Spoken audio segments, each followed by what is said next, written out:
राहुल गांधी एक ऐसा नाम जो पिछले 2 दशकों से इंडियन पॉलिटिक्स का सबसे बड़ा पैराडॉक्स बना हुआ है। एक तरफ वो गांधी नेहरू डायनेस्टी के वारिस हैं, natural claimant to the prime minister's chair in Congress narrative. दूसरी तरफ उनकी जिंदगी court room summons, defamation cases, nationality controversies और प्रोवोकेटिव स्पीचेस से भरी हुई है। अभी पीछे ही कल हमने देखा कि कैसे एक PIL सुप्रीम कोर्ट में फाइल हुई कांग्रेस पार्टी को डी रजिस्टर करने की मांग करते हुए, और साथ ही एक स्पेशल इंटेंसिव टीम की भी जो राहुल गांधी को प्रॉब करे। अब ऐसे में डिबेट्स और भी ज्यादा गर्म हो गई।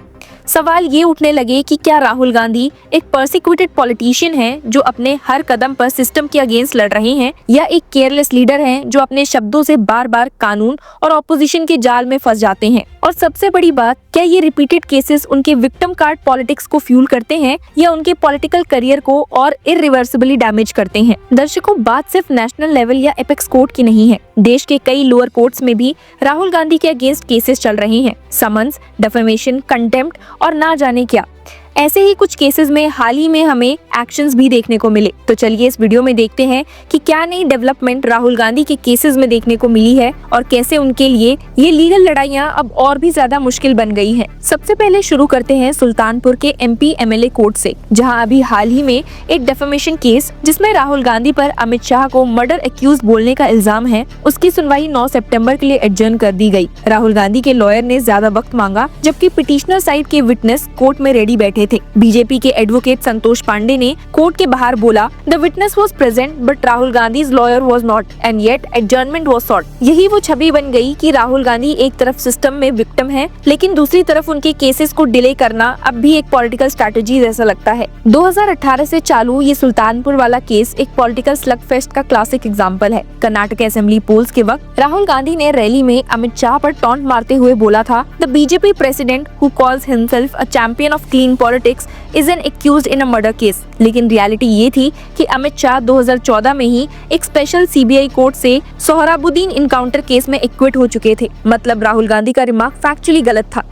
कोर्ट ने इस रिमार्क पर क्रिमिनल डेफेमेशन केस रजिस्टर किया। 2023 में वारंट भी इशू हुआ। फरवरी 2024 में राहुल गांधी ने सरेंडर किया और 25,000 के श्योरिटी बॉन्ड्स पर बेल ली। जुलाई 2024 में उन्होंने अपना स्टेटमेंट रिकॉर्ड करते हुए कहा था, I am innocent, this is a political conspiracy. यानी कि राहुल गांधी ओपनली कह रहे हैं कि बीजेपी के प्रेशर में उनको हर तरफ से केसेस में उलझाया जा रहा है। लेकिन आयरनी ये है कि सुप्रीम कोर्ट ने अभी हाल ही में इस केस की प्रोसीडिंग्स पर स्टे दी है और उत्तर प्रदेश सरकार और कंप्लेनेंट को नोटिस भेजा है। मतलब राहुल गांधी ने एक बार फिर टॉप कोर्ट तक अपनी लड़ाई ले जाकर एक प्रोटेक्टिव शील्ड क्रिएट कर लिया। इससे उनके सपोर्टर्स कहते हैं कि ये पॉलिटिकल वेंडेटा है, लेकिन उनके क्रिटिक्स कहते हैं कि राहुल गांधी अपने शब्दों के लिए कभी अकाउंटेबिलिटी नहीं लेते। और सिर्फ यही एक केस नहीं है, राहुल गांधी के खिलाफ डेफेमेशन के केसेस का पूरा सिलसिला है। सावरकर पर उनके रिमार्क्स पर भी अभी महाराष्ट्र में उनके खिलाफ प्रोसीडिंग्स चल रही हैं। शिवाजी के वंशज और बीजेपी के नेता बार बार सावरकर के खिलाफ राहुल गांधी के बयान पर उन्हें a distorter of history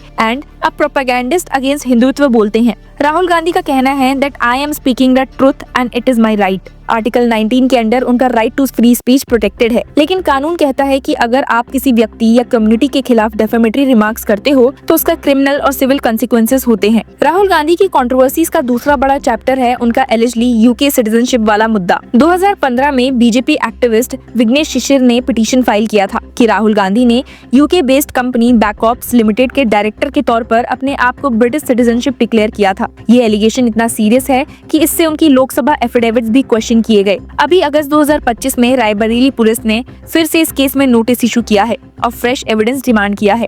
Vighnesh शिशिर ने क्लेम किया कि ब्रिटिश अथॉरिटीज ने कंफर्म किया है कि राहुल गांधी का ब्रिटिश नेशनैलिटी का रिकॉर्ड है। अगर ये सच होता है तो आर्टिकल 102 के हिसाब से राहुल डिस्क्वालिफाइड हो सकते हैं पार्लियामेंट्री सीट से, क्योंकि ड्यूल सिटीजनशिप इंडिया में अलाउड नहीं है। राहुल गांधी का कहना है that the BJP is merely indulging in character assassination, I have never claimed British citizenship. लेकिन अभी भी case Lucknow bench of Allahabad high court के सामने पेंडिंग है। और फिर आती है उनकी कंट्रोवर्शियल स्पीचेस की लिस्ट।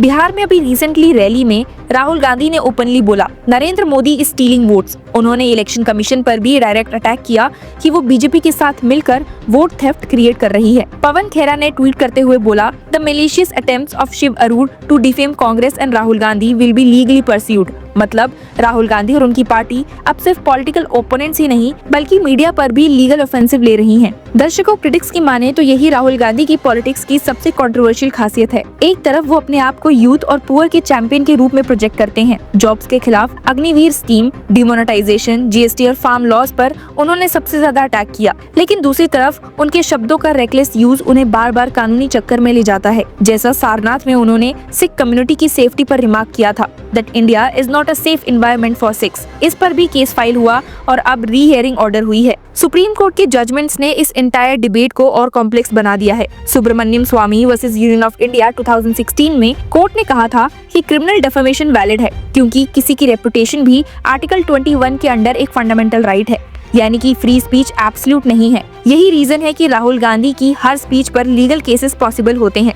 दूसरी तरफ Kedarnath Singh versus state of Bihar 1962 में सुप्रीम कोर्ट ने कहा था कि पॉलिटिकल क्रिटिसिज्म सेडिशियस नहीं है जब तक वो वायलेंस इंसाइट ना करे। राहुल गांधी के लॉयर्स इसी प्रिंसिपल का यूज करते हुए कहते हैं कि वो सिर्फ पॉलिटिकल क्रिटिसिज्म करते हैं, डेफेमेशन नहीं। पॉलिटिकल डायमेंशन और भी शार्प है। अमित शाह जैसे बीजेपी के हैवी वेट्स ओपनली कहते हैं that Sonia Gandhi wants to make her son the prime minister, but Rahul Gandhi can never be the prime minister। Rahul Gandhi supporters इसको डायनेस्टिक पॉलिटिक्स का लेजिटिमेट कंटिन्यूएशन मानते हैं, लेकिन क्रिटिक्स कहते हैं कि अगर राहुल गांधी अपने केसेस और स्टेटमेंट्स पर कंट्रोल नहीं कर सकते तो वो एक सीरियस नेशनल लीडर कभी नहीं बनेंगे। राहुल गांधी के खिलाफ चल रहे केसेस उनके ओपोनेंट्स के लिए एक नैरेटिव रेडी करते हैं that Rahul Gandhi is a careless politician who never fact checks and just make reckless remarks। लेकिन उनके सपोर्टर्स कहते हैं कि यही उनका असली बोल्डनेस है।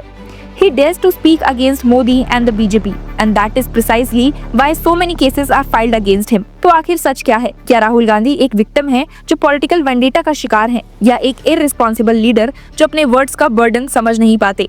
ये डिबेट अभी खत्म नहीं होने वाली, क्योंकि सुल्तानपुर से लेकर रायबरेली, सावरकर डेफेमेशन से लेकर यूके नेशनैलिटी तक और वोट थेफ्ट से लेकर सिख रिमार्क्स तक राहुल गांधी का नाम कोर्ट रूम्स और कंट्रोवर्सी से अब जुड़ चुका है। और जितना ज्यादा वो वोट चोर, जॉब डिस्ट्रॉयर के स्लोगन लगाएंगे, उतना ही ज्यादा उनके ओपोनेंट्स उन्हें डेफेमेशन और पर्जरी के केसेस में घसीटेंगे। कानून और पॉलिटिक्स के इस डेडली इंटरसेक्शन में राहुल गांधी खड़े हैं, एक ऐसे क्रॉस रोड पर जहां हर स्टेप उनके लिए या तो एक नई लीगल क्राइसिस बन सकती है या एक नई पॉलिटिकल सिंपैथी वेव। और शायद इसी पैराडॉक्स की वजह से राहुल गांधी इंडियन डेमोक्रेसी का सबसे कंट्रोवर्शियल और अनप्रेडिक्टेबल प्लेयर बने हुए हैं। आप राहुल गांधी को किस नजर से देखते हैं, एक ट्रू लीडर की तरह या फिर एक कंट्रोवर्शियल लीडर की तरह? हमें कमेंट्स में जरूर बताइए and keep following law chakra.